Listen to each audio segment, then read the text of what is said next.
इस वक्त की बड़ी खबर का रुख करेंगे। लखनऊ से बड़ी खबर मिल रही है। मानक के विपरीत बने मकानों पर चलेगा बुलडोजर। एयरपोर्ट के आसपास बने मकानों से फ्लाइट्स को खतरा।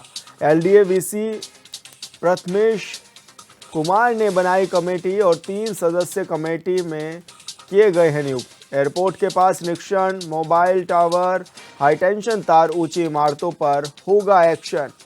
तो बड़ी खबर आपको बता रहे हैं, जहां पर मोबाइल टावर, हाईटेंशन तार और ऊंची इमारतों पर भी अब एक्शन होने जा रहा है। मानक के विपरीत बने मकानों पर चलेगा प्रशासन का बुलडोजर।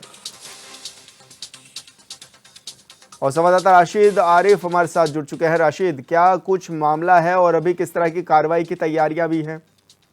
नहीं, देखिए विशाल को बता दें कि लखनऊ अमौसी एयरपोर्ट जो है चौधरी चरण सिंह एयरपोर्ट, उसने एक लेटर लिखा था एलडीए को। तो कहीं न कहीं लखनऊ विकास प्राधिकरण को जब वो लेटर गया तो उसके बाद में एक प्राधिकरण में एक हलचल सी मची। देखिए अमौसी एयरपोर्ट जो है वहाँ पे ऊंची इमारतें बनाने के लिए मना है, लेकिन कहीं ना कहीं अवैध तरीके से ऊंची इमारतें बनी है। देखिए सबसे बड़ी बात आपको बता दूं विशाल कि जब इमारतें बनती हैं, बनने के बाद में जो एलडीए के कर्मचारी होते हैं वो कहाँ चले जाते हैं। दूसरी बात ये आपको बता दूं कि अमौसी एयरपोर्ट जैसे एरिया में आप ऊंची ऊंची इमारतें बना रहे हैं, टावर लगे, जिसके बाद में अमौसी एयरपोर्ट की तरफ से जब अथॉरिटी लेटर लिखा गया, उसकी के बाद में लखनऊ विकास प्राधिकरण जागा। और आपको बता दें लखनऊ मंडल कमिश्नर है रोशन जैकब, उन्होंने निरीक्षण भी किया है। जो भी अवैध तरीके से ऊंची इमारतें बनी है उस पर प्रशासन का बुलडोजर चलेगा। लेकिन सबसे बड़ी बात आपको ये बता दूं कि इमारतें ऊंची बनी कैसे। आप पूरे लखनऊ का अगर सर्वे कर लीजिए तो कहीं भी अगर कोई आम आदमी एक ईंटा भी अपने प्लाट पर रखता है तो एलडीए के लोग वहां पे पहुंच जाते हैं, क्योंकि नक्शे की बात आ जाती है सामने। लेकिन इतनी ऊंची इमारतें हाई जोन में कैसे बन गई? सिक्योरिटी का वहाँ जो इंतजाम होता है उसके विपरीत मानक तो छोड़ दीजिए, आपकी मानक के विपरीत बनी है। लेकिन अगर आप जाके वहाँ पे देख लीजिए तो वहाँ पे जिस तरह का कंस्ट्रक्शन चल रहा है क्या किसी को पता नहीं है, सब मिली भगत होती है। और ये भी सूत्रों से जानकारी मिली है कि एलडीए के कहीं ना कहीं कर्मचारी उन लोगों से मिले थे और उनको पैसा पहुंचा, पैसे के अभाव में उन लोगों ने जो है परमिशन दी और उसके बाद में बनी। ये सूत्रों से जानकारी मुझे मिली। लेकिन सबसे बड़ी बात यह है कि जब चौधरी चरण सिंह एयरपोर्ट की तरफ से जब लेटर भेजा गया उसके बाद में एलडीए प्रशासन पूरी तरह से अब जागा है। अब वहाँ पे सर्वे भी हो रहा है, निरीक्षण भी हो रहा है, सारी चीजें हो रही है। अब सर्वे होने के बाद में जो भी अवैध तरीके से या मानक के विपरीत जो बहुमंजिला इमारतें बनी हो उस पर प्रशासन का बुलडोजर चलेगा। जी विशाल। राशिद, क्या माने कब से ये कार्रवाई देखने को मिलेगी? नहीं, ये कार्रवाई देखिए कल ही जो है रोशन जैकब ने वहाँ का निरीक्षण किया। अब लखनऊ डीएम भी वहाँ पहुंचेंगे, उसके बाद में एलडीए की टीम भी वहाँ पहुंच रही है और पहुंचेगी।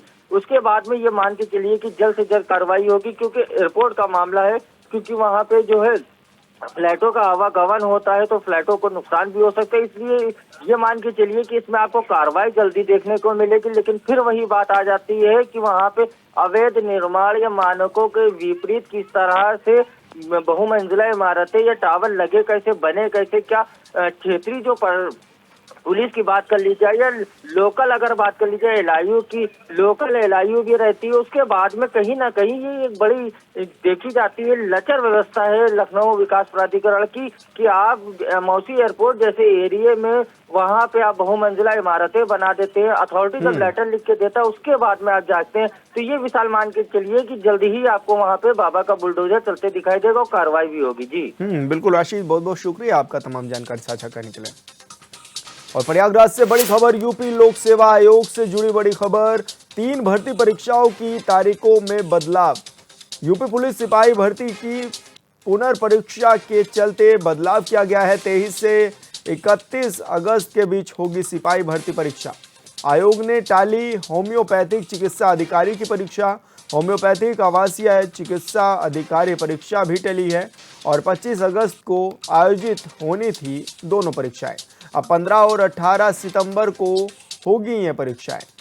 25 सितंबर को सहायक नगर नियोजन 2023 मुख्य परीक्षा, 6 अक्टूबर को चिकित्सा अधिकारी यूनानी स्क्रीनिंग परीक्षा होगी। और प्रदीप आनंद श्रीवास्तव यूपी हेड हमारे साथ जुड़ चुके हैं। प्रदीप जी, क्या कुछ ज्यादा जानकारी मिल पा रही है? परीक्षाएं टाल दी गई हैं।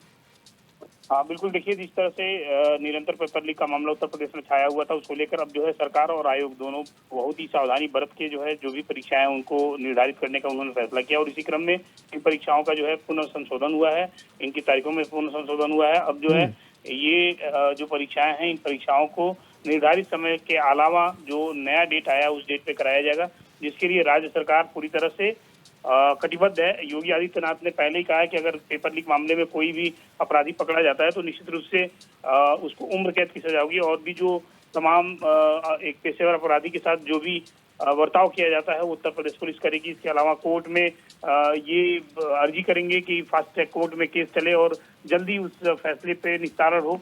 तो इसको लेकर जो है तमाम तरह की अटकलें लगी हुई थी। अब जो है आयोग ने इन तिथियों को निर्धारित करके सारी अटकलों पर विराम लगा दिया है और अभी 2 दिन पहले नीट पीजी की परीक्षा जो उत्तर प्रदेश में हुई है वो काफी शांतिपूर्ण तरीके से हुई है। उसको देखते हुए अब इन ये जो नई तिथियां, इन नई तिथियों पे इन जिन जिन विभागों की परीक्षाएं होनी है उनकी घोषणा कर दी गई है और इसके मातहत उत्तर प्रदेश में जो टास्क फोर्स और नोडल समिति है वो इसकी पूरी तरह से जांच और निगरानी कर रही है। जी बिल्कुल प्रदीप जी, बहुत बहुत शुक्रिया आपका तमाम जानकारी साझा करने के लिए। और सहारनपुर से इस वक्त की बड़ी खबर, सहारनपुर डीएम मनीष बंसल को किया जाएगा सम्मानित। यूपी में उत्कृष्ट कार्य करने का मिलेगा इनाम। राजस्व परिषद के चेयरमैन डॉक्टर रजनीश दुबे करेंगे सम्मानित। प्रदेश में ई खतौनी बनाने का काम निर्धारित समय में किया गया है पूरा। और संवाददाता योगेश आर्य हमारे साथ फोन लाइन पर जुड़ गए हैं। योगेश, क्या जानकारी मिल रही है, डीएम को सम्मानित किया जाएगा? देखिए विशाल, मैं आपको बता दूं कि सहारनपुर के जिलाधिकारी आईएएस मनीष बंसल को जो है सम्मानित किया जाएगा। यूपी में उत्कृष्ट कार्य करने पर ये जो इनाम है वो मिला है। इसके अलावा यूपी के 6 और कलेक्टर भी इसमें शामिल है जिनको सम्मानित किया जाएगा। अब बताया जा रहा है कि राजस्व परिषद के जो चेयरमैन हैं डॉक्टर रजनीश दुबे वो उनको सम्मानित करेंगे। प्रदेश में ई खतौनी घरौनी बनाने का काम जो है सरकार ने दिया था और उसको जो है ये 7 कलेक्टर थे जिन्होंने समय जो निर्धारित किया गया था सरकार द्वारा उसी में पूरा कर दिया गया था। उसी को लेकर जो है अब इनको सम्मानित किया जाएगा। देखिए जब कोई अधिकारी इस तरह के काम करता है और समय निर्धारित समय पर जो है कार्य पूरा करता है तो उनको जब सम्मानित किया जाता है तो सीधी सी बात है कि उनको हौसला अफजाई होता है और फिर जो अन्य जो अधिकारी हैं उनको भी इससे मिलता है कि वो भी आने वाले कल में जो है इस तरह के कार्य करेंगे। बिल्कुल योगेश, बहुत बहुत शुक्रिया आपका तमाम जानकारी साझा करने के लिए।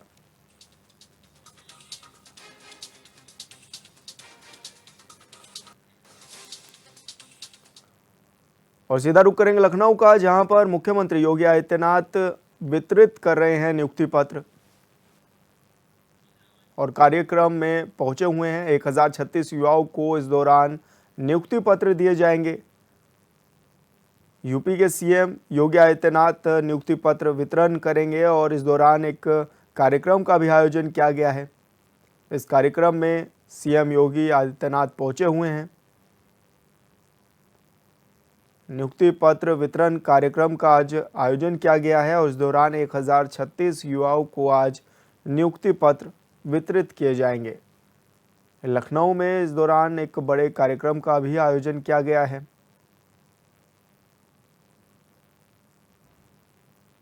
तो मुख्यमंत्री योगी आदित्यनाथ कार्यक्रम में पहुंचे हुए हैं।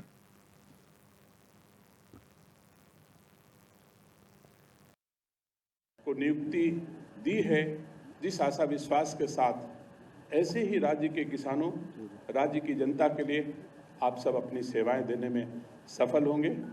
मैं धन्यवाद देता हूं उत्तर प्रदेश के यशस्वी माननीय मुख्यमंत्री जी को, जिन्होंने पहली बार राज्य में ऐसा वातावरण आप सबको दिया, बिना किसी भेदभाव के, बिना किसी लोभ मोह के, निष्पक्ष और पारदर्शी तरीके से आप सब नियुक्तियां पाने में सफल हुए। मैं कल 6 जनपदों के दौरे पर गया था। माननीय मुख्यमंत्री जी के द्वारा दिए दायित्वों के निर्वहन के क्रम में जब मैं जनपदों में गया तो कई जगह मुझे मानव संसाधन का अभाव मंडी परिषद में देखने को मिला। चूंकि मंडी परिषद के सभापति आदरणीय मुख्यमंत्री जी भी हैं और आज जब मैं लौट के आया तो मुझे पता चला कि 228 लोगों की मंडी में नियुक्ति पत्र आज बांटे जाएंगे। मुझे खुशी है कि कल ही की कमी और आज उस कमी को हमारे उत्तर प्रदेश के यशस्वी मुख्यमंत्री जी ने पूर्ण किया। इसके लिए मैं माननीय मुख्यमंत्री जी का हृदय से धन्यवाद देता हूं, आभार प्रकट करता हूं। एक बार पुनः नव चयनित अभ्यर्थियों को अपनी शुभकामनाएं देता हूं। और खबरों में आगे बढ़ेंगे। लखनऊ स्थित कालिदास मार्ग पर मुख्यमंत्री योगी आदित्यनाथ ने हर घर तिरंगा अभियान के तहत बाइक रैली को हरी झंडी दिखाकर रवाना किया। बाइक रैली में काफी संख्या में लोगों ने हिस्सा भी लिया। वहीं कार्यक्रम को संबोधित करते हुए सीएम योगी ने कहा है कि प्रधानमंत्री नरेंद्र मोदी के नेतृत्व में देश आज आगे बढ़ रहा है।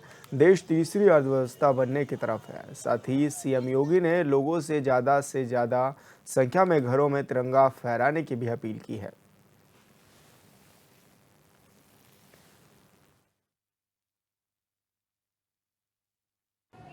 एक 140 करोड़ भारतवासियों के चेहरे पर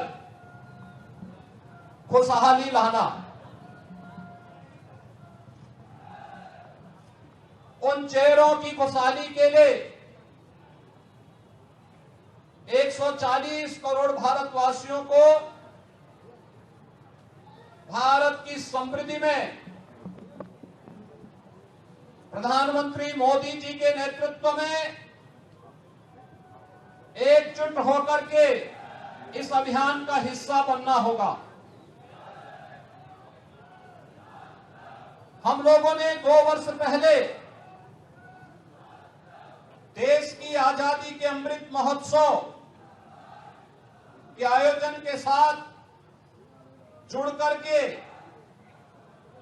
पंचप्रण का संकल्प लिया था।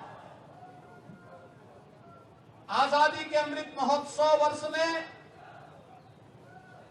हर घर तिरंगा के माध्यम से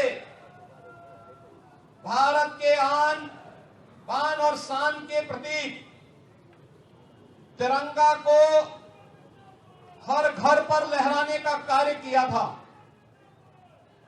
और मुझे प्रसन्नता है 2022-23 में उत्तर प्रदेश में 5 करोड़ से अधिक घरों पर तिरंगा लहराने का कीर्तिमान स्थापित किया था।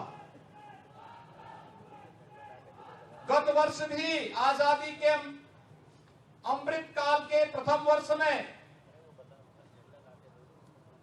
उत्तर प्रदेश में लगभग 4.5 करोड़ घरों पर तिरंगा लहराने का कार्य हुआ था। और प्रधानमंत्री मोदी जी के आह्वान पर इस वर्ष उत्तर प्रदेश सरकार ने हर घर तिरंगा को 4.5 करोड़ घरों तक पहुंचाने के बृहद संकल्प को हाथ में लिया है। मैं भारतीय जनता पार्टी के अपने सभी पदाधिकारी और कार्यकर्ताओं का हृदय से अभिनंदन करता हूं कि उन्होंने प्रधानमंत्री मोदी जी के संकल्प के साथ जुड़ते हुए भारत के इस राष्ट्रीय प्रतीक आन बान और शान के प्रतीक तिरंगा को हर घर तक पहुंचाने के संकल्प में सहभागी बन रहे हैं। और पिछले 3 दिनों के अंदर उत्तर प्रदेश के अंदर तिरंगा यात्रा जिस उत्साह के साथ युवा मोर्चा के उत्साही कार्यकर्ता भारतीय जनता पार्टी के मार्गदर्शन में निकाल रहे हैं, आयोजित कर रहे हैं, छात्रों के द्वारा, व्यवसायियों के द्वारा, तमाम सामाजिक सांस्कृतिक संगठनों के द्वारा इस अवसर पर जो उत्साह दिखाया जा रहा है, ये नए भारत का दर्शन करता है।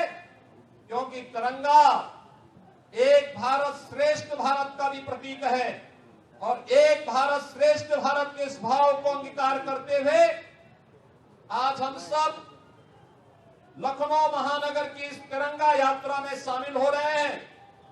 इस अवसर पर एक बार फिर से आपके इस उत्साह के लिए आपका मैं हृदय से अभिनंदन करता हूं। इस पूरी यात्रा के प्रति अपनी शुभकामनाएं देते हुए विश्वास व्यक्त करता हूं कि कल से आज से 15 अगस्त तक, स्वाधीनता दिवस के दिन तक हर घर में तिरंगा लहराने का जो कार्यक्रम होना है, इस कार्यक्रम के साथ हम स्वयं भी जुड़ेंगे, हर उत्तर प्रदेश वासी को भी जोड़ेंगे और अपनी राष्ट्रीयता को, राष्ट्र प्रथम के भाव को, पंचप्रण के उन संकल्पों के साथ हम भी जुड़ेंगे। इस विश्वास के साथ इस पूरे अभियान के लिए आपके प्रति मैं शुभेच्छा व्यक्त करता हूं।